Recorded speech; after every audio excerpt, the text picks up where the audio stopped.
world, what's up? We're back with a brand new episode of Hey Janeé. This is my love letter to the world, and I want to hear y'all say it back. Hey Janeé. I love it. Today, I'm here with the two Zays. Zae Jordan is our special guest, and I'm joined by my co-host, Zada Luby. How are y'all feeling today? I'm feeling good. I feel excellent. Wonderful. Got my t-shirt looking like PP. Well, I'm speechless. Y'all know that. Y'all know that reference. The Clipse. He would know it. Y'all know what I'm saying? I love the Clipse. That's great. We're actually going to talk about the Clipse today. Oh, bet. Let's do it. Yeah. I didn't want to jump right into it, but we could if you want to. We can just skip around. So for today, I wanted to talk about Age, Knowing No Limits. We actually could start there because the Clipse album is not left rotation for me since it came out. It's been like, 2 weeks now. Have you heard it? Bits and pieces. I'm sure it sounds like you've heard it. Oh, yeah. I hear it all the time.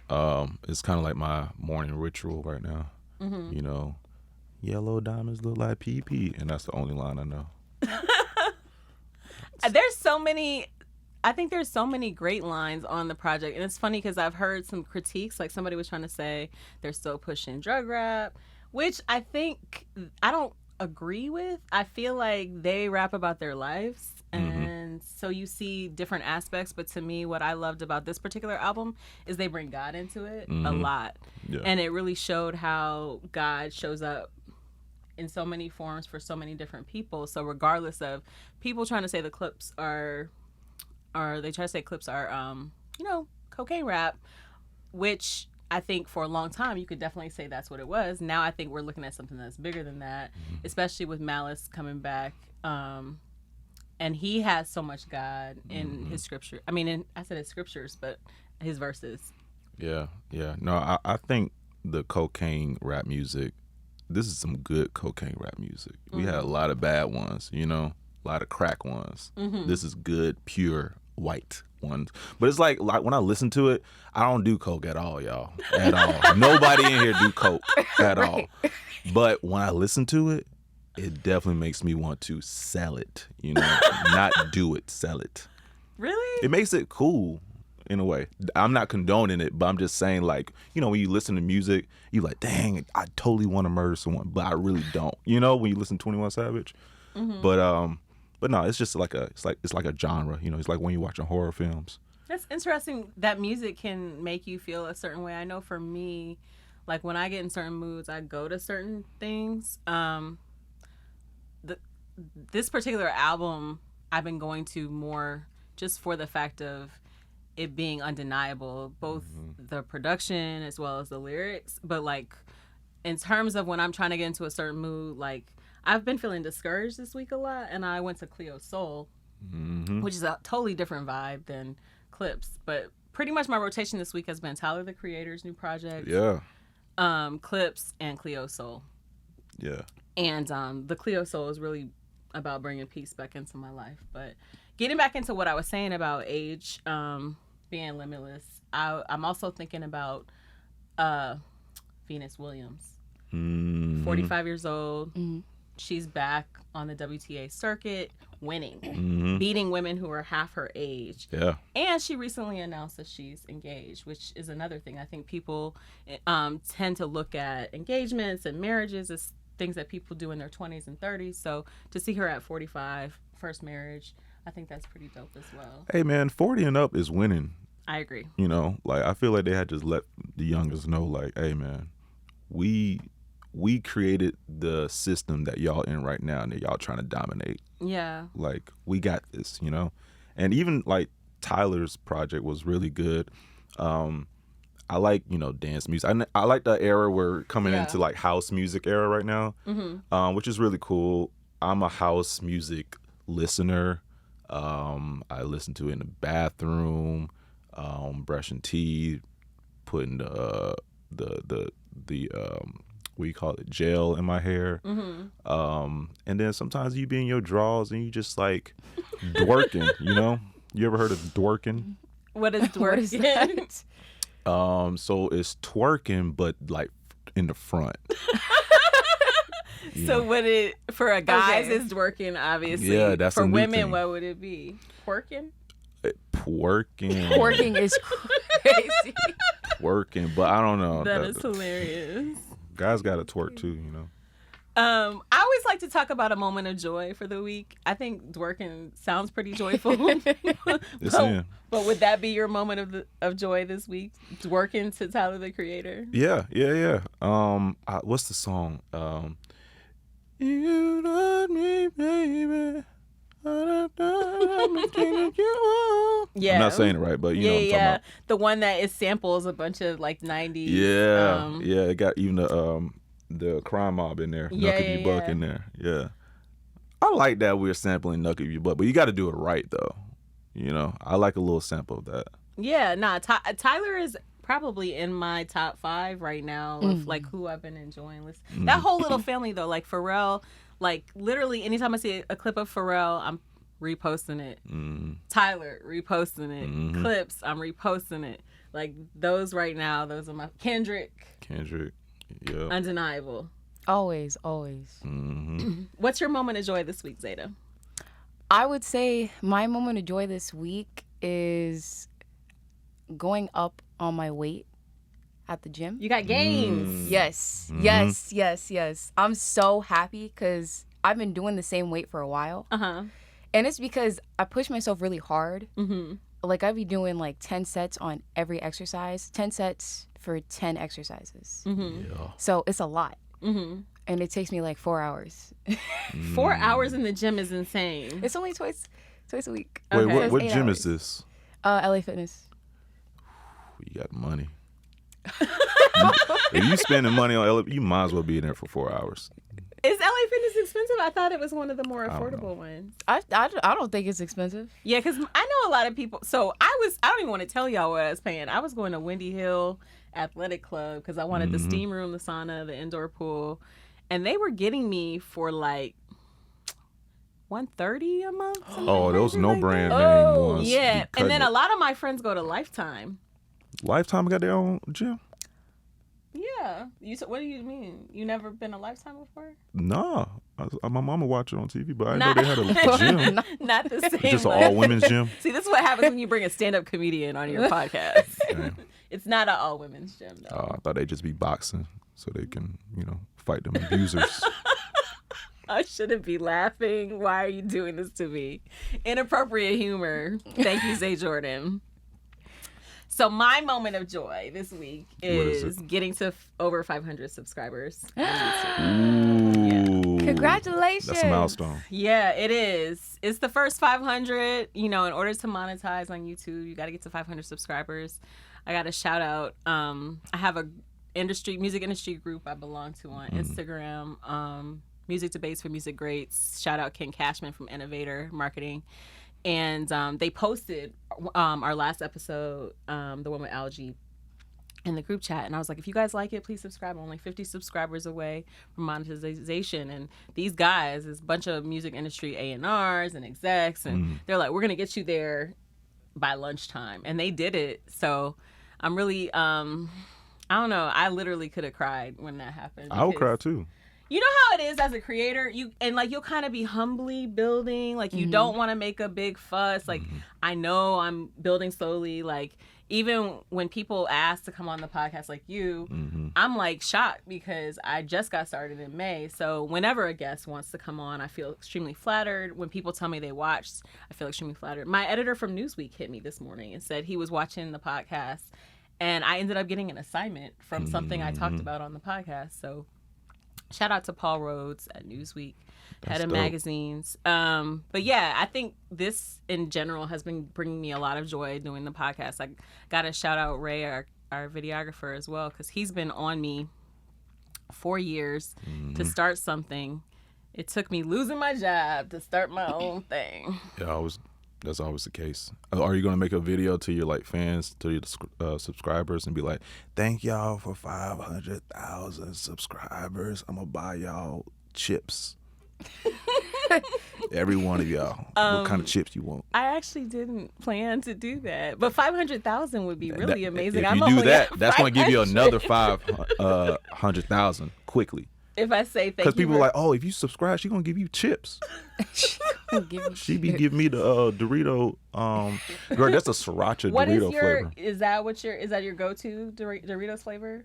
No, I'm more of a I like the kettle cooked ones. I like a little kettle cooked Doritos. Yeah. Not Doritos, but like, the kettle cooked chips. Okay. Yeah. Is there a particular one? Is it the jalapeno? Salt and vinegar. I know the salt and vinegar is the ones like, get away from me, I stink. Oh, really? I mean, like it's all in your fingers, all in your breath, but I love that taste. I like there's a sweet chili one. I like a little spice. Yeah, those are the only types of chips. I'm a chip guy. Yeah. Mm-hmm. I like chips. I'm a Cool Ranch Doritos person, and I like jalapeno kettle cooked. The Miss Vicky's or the Cape Cod ones. Mm-hmm. Do y'all like pickle chips? I don't like pickles. Pickle chips are so good. You mean like actual pickles? No. Or chips that are pickled, like dill flavored chips? Yeah. They're all right. It depends. It depends on the kind. I got these. They were from a gas station, and they were like super all natural. And they weren't cooked with cornstarch. Like it was like a real potato, and it wasn't cornmeal or anything. That sounds really good. It was so good. Was it like kind of thick? No, it was thin. It was thin? And it was super light and airy. It was good. Wow. Mm. You're selling them. Yeah. Meanwhile, we got this sitting right here. Right. Turn this over. They're not paying us. Add the nerds in there and give it like a little different flavor. Not the nerds with the ways. Okay, we're getting off topic. All right, go back. So, I didn't really introduce you very much, Zae. I just brought you right into this. So, happy to be here. I actually learned about you from my friend Malachi. Shout out to Malachi. Lee. Shout out to Malachi. He couldn't be with us. He's in Africa right now. Yeah, that Kenya, boy. Right? Yeah, he in Kenya. He's with the mothers' lands. I don't know why I said that. He's with the mothers. So Malachi's a producer of Zae's film. Mm-hmm. Tell us about your film. Oh, I didn't know that was like the.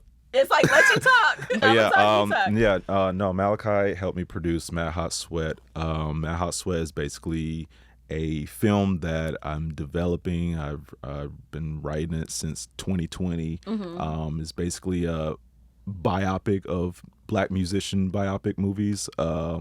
Well, it's a spoof of black biopic movies. Yeah, it's like a parody, right? Yeah. Like, think of like Straight Outta Compton meets Scary Movie, I feel like we've just had so many biopics. I feel like ever since Straight Outta Compton came out, everybody and their mama want a biopic, Like, I thought back then when you have a biopic, it's when the person dies and then, they make something after that. But no, if the people are still here, they got Queen Latifah trying to make a biopic. They got Snoop Dogg trying to make a biopic. I see my friend Crystal Renee lobbying to get that role too. I hope she gets it. That's crazy. I love to watch a Queen Latifah biopic, man. But it's just so many now to the point it's like, oh, we gotta make fun of that genre because there's so many cliches and tropes that they go through and stuff. And I feel like we just haven't had a big, funny, silly comedy from like a black perspective. Yeah. I feel like we're itching for that Wayans Brothers zaniness, or some just classic black film that you can just turn your brain off and just watch. So yeah, I'm kind of like just getting back into that wave, and also honoring R&B. Like, I'm an R&B music fan. Late 90s. Is there a particular era? You said late 90s. Late 90s, early 2000s. Yeah. Okay. 80s too. Yeah. I think like really all of it, but New Jack Swing is like incredible. Like if you want to talk about music that makes you dance, I would go there with it. But I mean, I grew up in the 90s, so I grew up with the Silks and the Shies and the Jagged Edge, and Jodeci, Jagged Edge, Boyz II Men, Drew Hill. Look at the baby, look at the baby. She's only 21. I'm just listening. Oh my gosh, really? Yeah. So it's just Chris Brown and like Lloyd. Basically. Dang. Which is they fire too. Not Chris Brown. Yeah, my bad. But yeah. Lloyd's fire. Positively. I'm saying that in a hilarious. Positively. Listen, I got some feedback. So we always talk about keeping it positive, but like my villain side comes out from time to time. So I've been encouraged to like let it out a little bit more. Like not so much. We could go all the way to toxic positivity. We don't need to do that. We can be a little. Let the villain out. Right. Let the villain out. Hey, everyone's a villain sometimes. So how'd you get this idea? It was just from being an R&B lover, and then you were like, we ain't had no biopic that's a parody. Yeah, I think I was watching New Edition story. It was like the New Edition movie. Algie was BT. in that. Yeah, Our guest for real? our For last real? guest, Algie Smith. Yeah, for what episode was that? 9? 8. Yes, episode 8. Algie Smith Yeah. I've played been. Ralph Tresvant. Oh, that's dope. Yeah, it was good. It was actually better than I expected it to be. But then, Nah, it was amazing. yeah, it was like really, really good, well made. Best thing ever on BET. Yeah. They actually brought a lot of people back watching BET at that time. And then I was watching like a lot of bad ones too. Can we say this? All right, so. You're the one trying to develop something right now. Yeah, I mean, say what you want to listen, say. when Fantasia made her own biopic and she starred in it, which is good. Yeah. And then when Lifetime started, like, okay, let's keep doing it. Let's make a whole little universe. Yeah. They did a Leah one. They did Whitney Houston. Yeah, the Whitney Houstons and the El DeBarge one. Oh, I didn't see the El DeBarge. man, You know who El DeBarge is? I've heard the name. Hey, don't worry. I heard the Put that in your notes.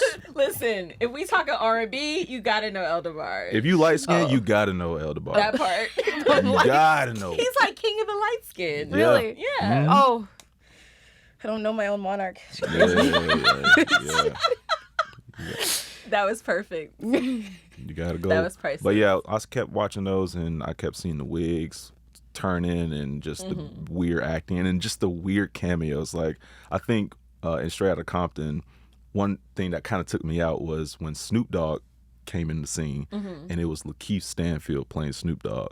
And I was just like, nah, nah. But it's funny though. Shout out to Lakeith, man. He's gonna be on. He's in every black thing. It don't matter what it is. He's in every black movie you remember in the past 10 years. But at the same time, he came in as Snoop Dogg.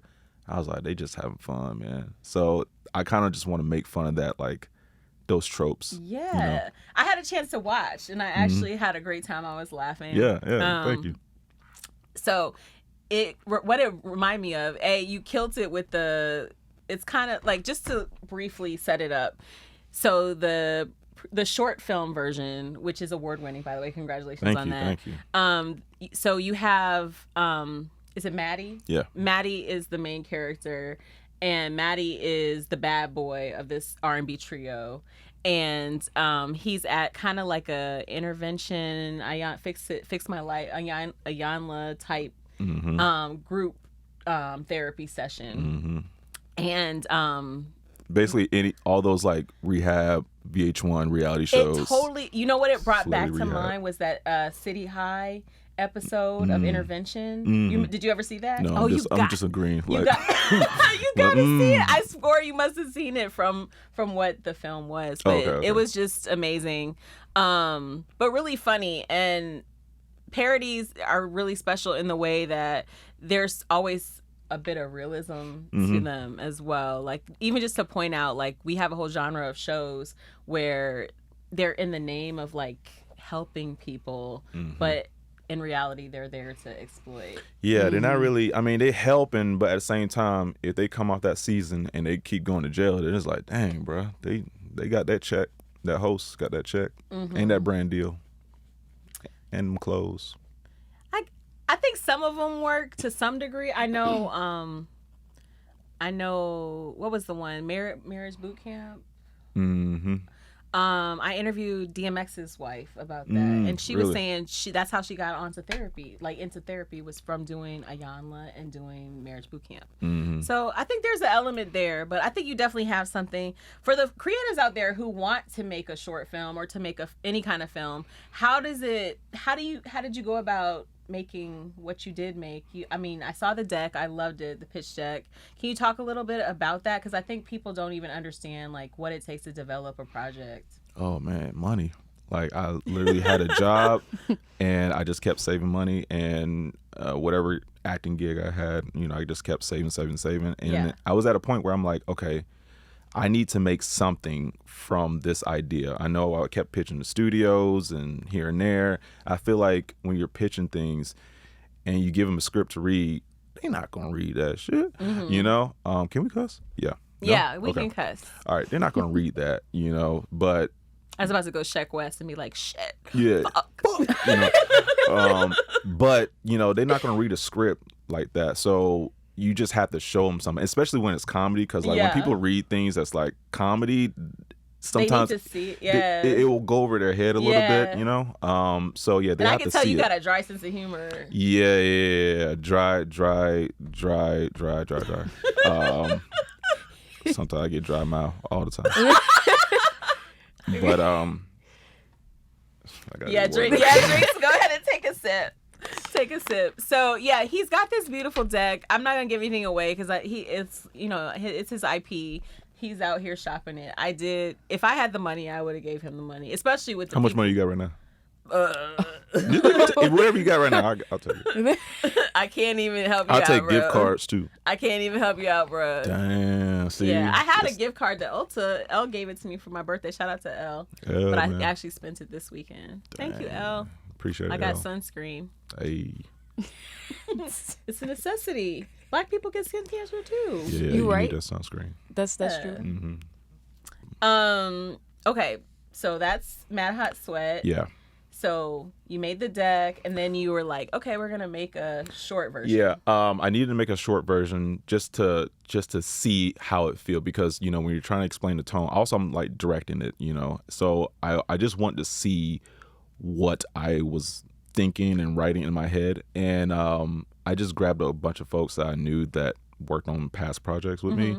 Of course, Malachi, we worked on a bunch of stuff together, and we just found a DP. He worked on a web series that shout out to Edward, and we hired some gaffers and all that production stuff, but we did some auditions for these characters, and the audition process was pretty funny, but we got some really good actors in it, and I was really proud of that, because this one thing is like, okay, yeah, you can make a short film and it's like you kind of like half-assing it, but I was like, let's try not to, let's try and make something as close as possible. And you've seen the cast, like the cast that played the characters in it, phenomenal. Was that your real hair? Yeah, I grew it out. You grew your hair out for the part. I was about to hair say, he got better wigs than Tyler Perry. Hey, that's what I'm trying. That's the goal, man. Like every black film needs to have better wigs. I'm telling you. But in this case, it wasn't a wig. It was your real hair. Yeah, I love show the that. realism. Now I understand you're also a stand-up comedian. Yeah. How did that play into making this film? I think, I write comedy. So I went, just to give some context. I went to SCAD, Atlanta, and great school. And I told my professor I wanted to write comedy, and the professor was like, "Well, you need to do stand up to see if you're funny." I was like, "All right, bet, bitch, I'll do it." So I did stand up, and it was pretty decent, but I just kept doing it every year.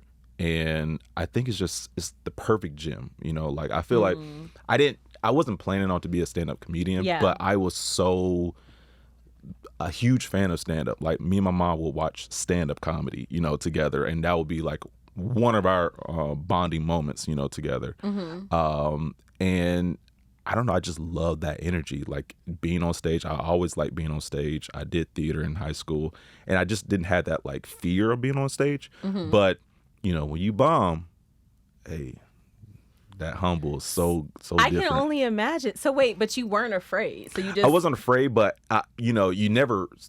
It's your first time. If you go on stage and you say a joke and no one laughs, you're like, all right, cool. all right, But that wasn't the stopping point. It's just like a gym. It's like you go to the gym, you're like, dang, man, I can't lift this, But the next day or week, you go back to the gym, you're like, damn, I can do that, So. Yeah, I gotten better at stand up. I've done it like since 2014, and I think it just helps my improv skills as well. Because whenever I'm writing something, I like to stick to the script to some parts, but I like to just go crazy. Do a take where it's just like, all right, the context of what we're playing around in this scene.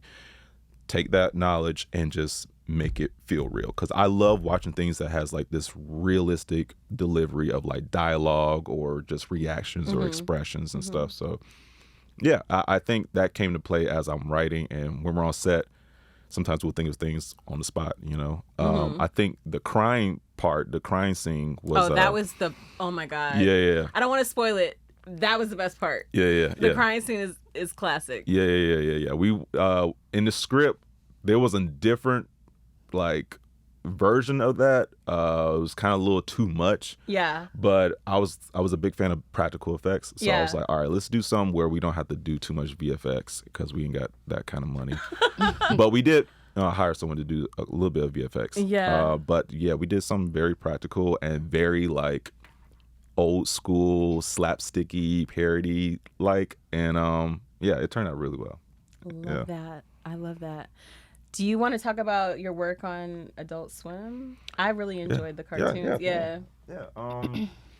Adult Swim, man, them folks are really cool. I've been working with them for quite some time. How I started working with Adult Swim, after college, I was making a lot of short films, and you know, it was more live action ones, and I was like, I kind of want to like, I know how to draw, so I kind of want to just like see if I can do something. Oh, you're just talented all around. You can draw. I get bored easily, so I can never stay. The ADHD. Yeah, you know, I told y'all I'm on Concerta right now.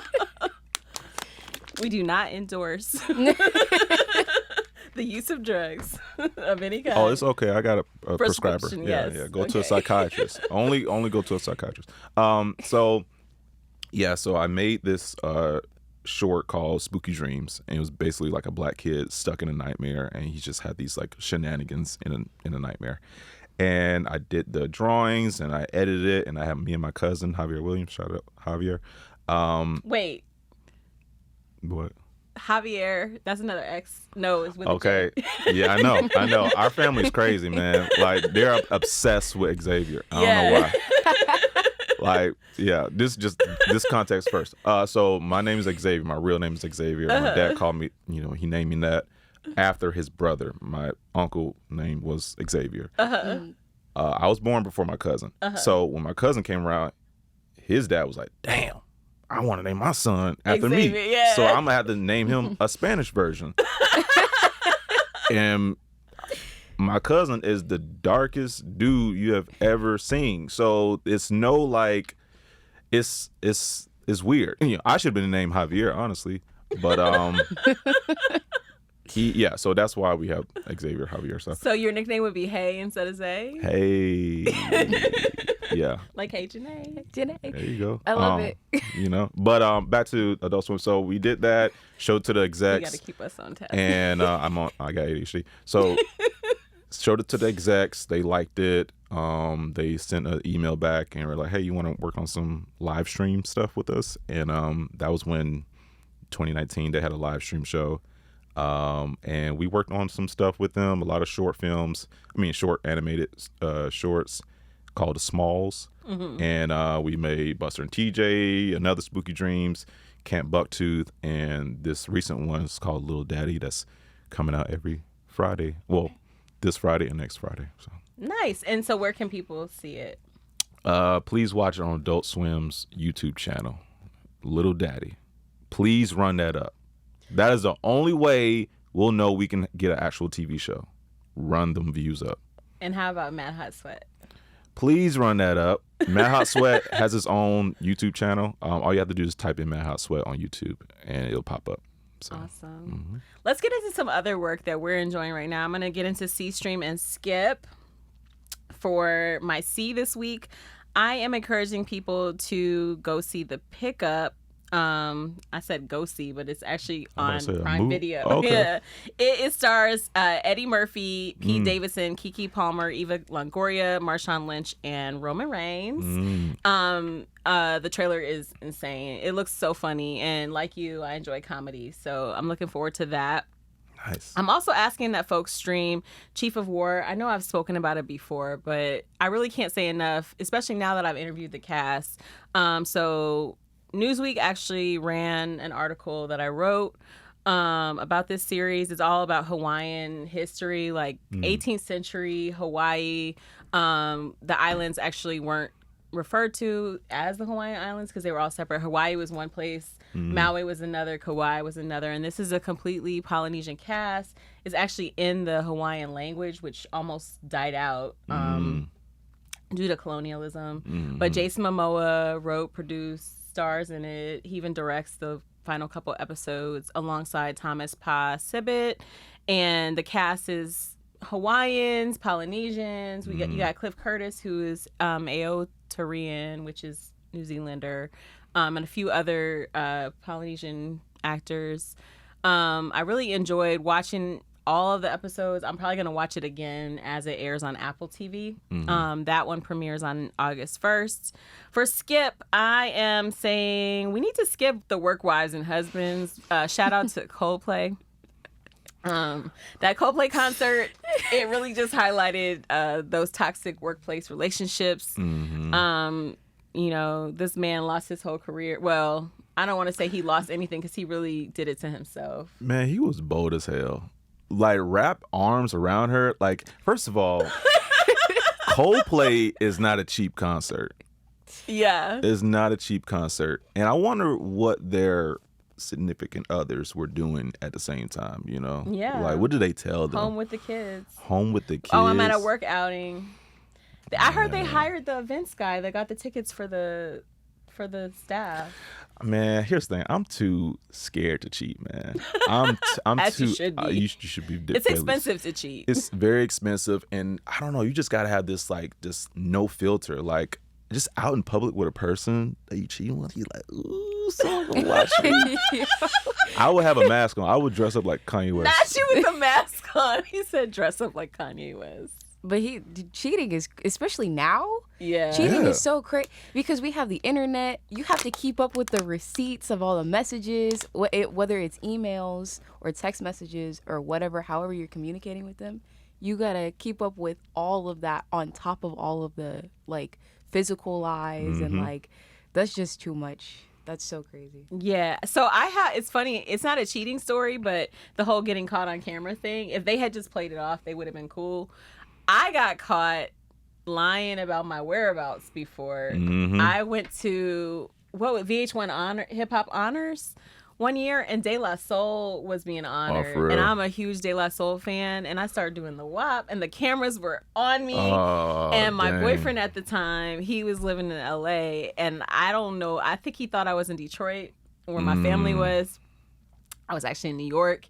But I didn't tell him because he used to trip. Every time I would go to New York, he would be like, just thinking I'm in the streets with my friend, which I probably was in the streets with my friends, you know. Shout out to Angela Yee. It came out before I had a chance to tell him. No. So I definitely think I learned my lesson about honesty. Yeah, in relationships. Yeah, I hate playing hooky, honestly, because I remember one time I used to work at a Gladys Knight's Chicken and Waffles. And one night I told him, like, hey, can someone cover for me? I got to do something. And it was last minute. And I took my a girlfriend at the time to a Miley Cyrus concert. She was black. All right, just let you know. She's black. But I took her to a Miley Cyrus concert. And my job kept calling me. And I think I told him I was sick or something. I forgot what it was. And then my job kept calling me. And he thought I was coming in. He's like, hey, we couldn't have anyone cover for you. Can you come in? And I'm like, I pick up the phone. I'm like, and I, you know. But yeah, I thought I was going to lose my job. That gives me too much anxiety, man. I don't like that. Yeah, don't lie. It gives anxiety. Yeah. Catastrophic results. I ain't never done that before. Not like You that. never went to a Miley Cyrus concert? No. You never went to a Miley Cyrus concert? No. That was the time when she was twerking. Oh, Yeah, that era. it was that like era. the Mike Will era. Yeah. It was that time. Her black hair. Hannah Montana. Yeah. She was like squirting at the audience and stuff. I was like, yo. Oh. I know. It's on tape. You should see Squirt? it. Oh my God. I don't know what it was. Okay. Well, Zae, it's been amazing having you here. Oh, that's my last line to leave on? Dang, give me something else. I can't do that. Don't do me like that. Nah. No, I'm not gonna leave. Okay. I'm not gonna do you like that. But we do usually close with the affirmation. Okay. So the affirmation this week, it speaks to what I was saying about, just being limitless. So the affirmation is, I am limitless. My imagination leads me exactly where I'm meant to go. My dreams are valid, wild, and possible. Mm-hmm. I chose this because I really think it speaks to all of our journeys as creatives. And I think sometimes you can have a huge dream, whether you're trying to make a film, be an actress, start a podcast. It seems so daunting to achieve these things, but we have so many examples of how people have actually done it. So if you have a dream, I want everyone to pursue it. I'm continuing to pursue mine. I want to support you in yours and you in yours. And that's today's episode of Hey Janeé. Dang, I'll cry right now. That's nice. That's nice. I love it. So thank you guys for joining me for another episode of Hey Janeé. This is my love letter to the world. I'm saying hey to the world, and I want to hear it back. Hey, Janeé. Hey, Janeé. Hey. So make sure you subscribe, comment, like, engage with the posts. We trying to monetize. 500 more. 500 more. Well, is it 500,000? 500,000 more subscribers. I want 500,000, but I'll take 500. It's not bad, honestly.